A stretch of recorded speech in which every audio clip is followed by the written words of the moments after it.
తెలంగాణ ఉద్యమ సాహిత్యం పుస్తకావిష్కరణలో ముఖ్య అతిథిగా పాల్గొని ఆవిష్కరణ చేసిన గౌరవనీయులు డాక్టర్ లచ్చయ్య సార్ గారికి, అదే రకంగా ఇక్కడ కూర్చున్న మహానుభావులందరికీ, దాంట్లో ప్రధానంగా తప్పకుండా ఎఫ్టీఎఫ్ స్టేట్ ప్రెసిడెంట్గా పనిచేసి తెలంగాణ ఉద్యమంలో కీలక పాత్రధారిగా ఉండి ఆనాడు కేసీఆర్ గారికి కూడా కొన్ని సలహాలు సూచనలు చేసిన సందర్భాలలో చిన్నమల్లారెడ్డిలో వారితో ఒక నిమిషం గడిపే అవకాశం దొరకడం అదృష్టంగా భావిస్తున్నాం. ప్రత్యక్షంగా మా గురువులు కూడా ఈ వేదిక మీద ఉన్న పెద్దలందరికీ హృదయపూర్వక ధన్యవాదాలు తెలియజేస్తూ, ఇదే రోజు ఉమ్మడి జిల్లాలో జరగాలనే వాళ్ళ ఆకాంక్ష మేరకి మరి తెలంగాణ ఉద్యమ సాహిత్యం అనే ఈ పుస్తకాన్ని గౌరవనీయులు కామారెడ్డి జిల్లా తెరవే అధ్యక్షులు గఫూర్ శిక్షక్ గారి నేతృత్వంలో ఇంతమందిని ఇక్కడికి పిలిచి ఈ కార్యక్రమాన్ని విజయవంతం చేయడం అనేది నిజంగా వారికి హృదయపూర్వకంగా ధన్యవాదాలు, నమస్సులు తెలియజేస్తూ, తెలంగాణ ఉద్యమం అంటేనే ప్రపంచ చరిత్రలో మర్చిపోలేనిది. ఎన్ని వందల వేల సంవత్సరాలైనా ఉద్యమం అనగానే ఈ ప్రపంచ చరిత్ర గురించి మాట్లాడాల్సిన అవసరం లేదు. తెలంగాణ చరిత్ర, తెలంగాణ ఉద్యమం గురించి మనం మాట్లాడతాం.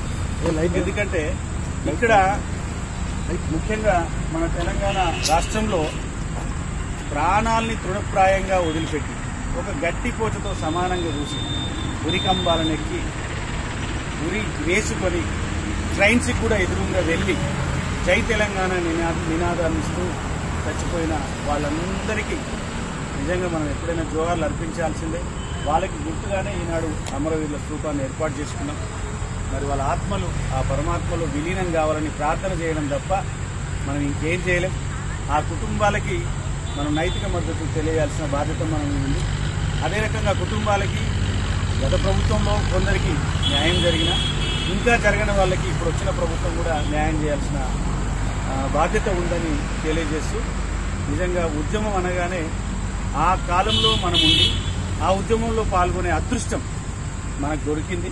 స్వతంత్ర పోరాటం గురించి విన్నాం, కానీ తెలంగాణ ఉద్యమంలో మనం ఉన్నాం.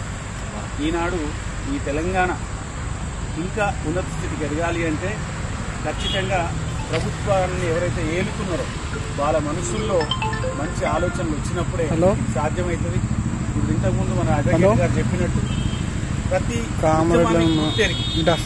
ఆ ఉద్యమంలో పాలు పంచుకున్న వాళ్ళందరికీ కనీసం గుర్తు చేస్తే సరిపోతుందనే ఒక భావన వ్యక్తీకరించడం అనేది వాస్తవం. వాళ్ళైతే జీవితమంతా ఉద్యమం కోసమే త్యాగం చేసిన అందులో పాల్గొనే అవకాశం మాకు కొంతైనా వచ్చినందుకు గర్వపడుతూ, మరి ఇంత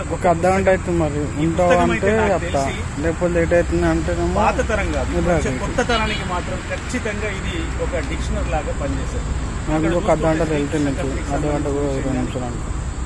అప్పటి హోమ్ మినిస్టర్ చిదంబరం గారు చెప్పిన విషయాలు కానీ, అలాంటి మన్మోహన్ సింగ్ గారి నేతృత్వంలో జరిగింది, లోక్సభలో జరిగిన విషయాలు, రాజ్యసభలో జరిగిన విషయాలు, మన అసెంబ్లీలో జరిగిన విషయాలు, ఈ ఉరికంబాలకి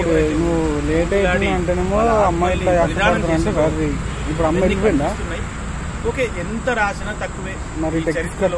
ఎక్కడో కొన్ని మాయమైపోతుంటాయి.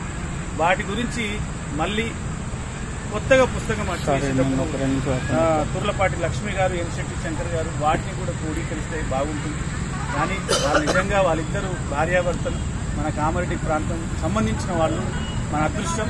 మరి వాళ్ళిద్దరూ కలిసి ఇంత గొప్ప పుస్తకాన్ని, ఈ సాహిత్యాన్ని, అంటే మర్చిపోతున్న ఈ తెలంగాణ సాహిత్యాన్ని మరొకసారి ఈ రాబోయే తరాలకు అందించే ప్రయత్నం చేసినందుకు వారికి సహస్ర వందనాలు తెలియజేస్తూ ధన్యవాదాలు, అభినందనలు. జై హింద్, జై తెలంగాణ.